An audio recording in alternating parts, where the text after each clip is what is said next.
Pandai melihat peluang. Ya, itulah ungkapan yang pas untuk menggambarkan sosok pria berusia 34 tahun bernama Leo Meisani, atau yang lebih dikenal dengan Leo Sani, warga desa Sepempang, Bunguran Timur. Sempitnya lapangan pekerjaan dan di tengah meningkatnya tekanan ekonomi membuat pria yang sebelumnya pernah menjadi kuli harian lepas ini mencoba peruntungannya dengan membuka usaha. Dan salah satu usaha yang ia tekuni adalah sebagai penampung dan penjual ikan.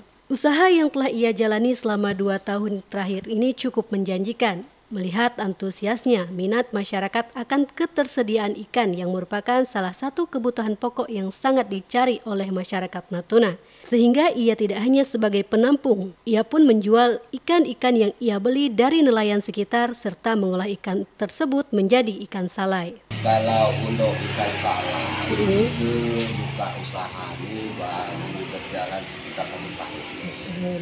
Kalau untuk usaha ikan nih saya mulai berjalan lah hampir awal 2022. Awal 2022 saya mulai merintis, berjalan sedikit-sedikit kan. Jadi makanya kan timur saya kan di luar. Nah, timur saya di luar makanya abang ada ikan ke, kan.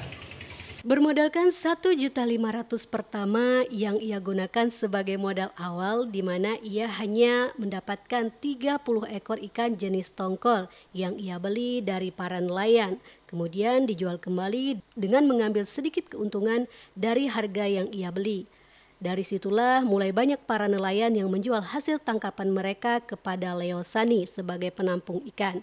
Sehingga banyaknya tangkapan hasil nelayan tidak tertampung semua olehnya, ia pun menghubungi pihak pabrik ikan yang lebih besar untuk menjual kembali kepada pihak pabrik dengan kesepakatan harga yang dijanjikan. Untuk modal awal sendiri 1.500.000. 1.500.000. Modal awal sendiri awal beli ikan, ingat tuh awal waktu awal dapat ikan 30 ekor, cuma dapat. Selama menjalankan usahanya sebagai penampung dan penjual ikan ini, tentu ada kendala yang dihadapi oleh Leo Sani. Di antaranya kesulitan mencari es batu di saat krisis listrik di Natuna. Stok ikan yang akan sulit didapatkan pada musim tertentu, contohnya musim utara dan selatan. Di musim utara, cuaca yang ekstrim, angin kencang dan gelombang tinggi membuat para nelayan sulit untuk melaut. Serta pada musim selatan, meskipun cuacanya tidak terlalu ekstrim, namun tingkat tangkapan nelayan sangat rendah pada kedua musim tersebut. Kalau untuk sekarang kan kita tahu lah fenomena ada ikan kan mati lampu kan. Karena kami memang dekat es, nyari es susah. Lalu itu kalau ya, ikannya sendiri. Kalau kita Natuna, awak tahu lah. Kalau musim kita ada musim utara, musim selatan, musim timur. Jadi puncak dia yang paling susah sekarang ikan ini memang musim selatan. Memanfaatkan ruangan kosong yang ada di rumah sendiri sebagai gudang untuk menyimpan dan menampung ikan, tentunya ini merupakan keuntungan tersendiri untuk Leo Sani. Dia tidak perlu menyewa lahan untuk menjalankan usahanya. Menjalankan usahanya, Leo Sani juga dibantu 2 orang karyawan yang terdiri dari 1 laki-laki dan perempuan yang masing-masing memiliki tugas.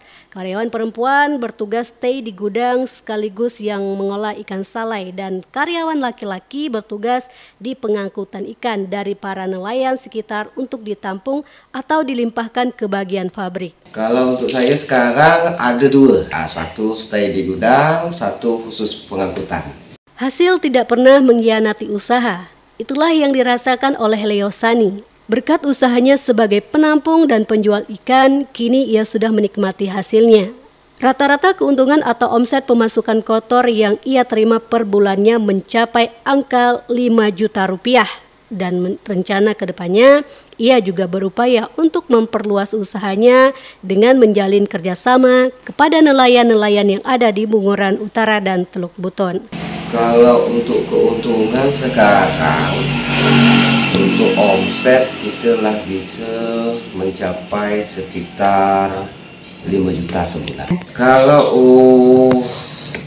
untuk menambah jaringan kita ada. Mungkin kita stay ke Bunguran Utara, Kelari, masuk ke Bintang juga, habis itu ke Teluk Buton, semua kita ajak untuk.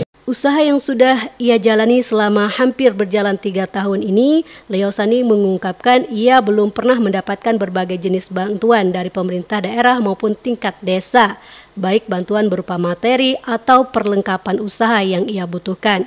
Semua murni dari modalnya pribadi. Ia pun berharap kepada pemerintah daerah atau desa untuk kedepannya supaya untuk lebih memperhatikan pelaku-pelaku usaha kecil seperti yang ia jalani agar usaha tersebut tetap berjalan. Kalau untuk sekarang, masih yang dilakukan saya, rekomendasi.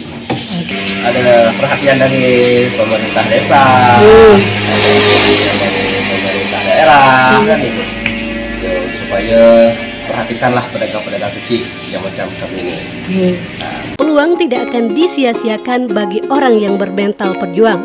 Jika ada kemauan, maka di situ akan terdapat jalan. Untuk menjadi sukses, tentu kita harus lebih peka terhadap peluang yang ada di sekitar kita.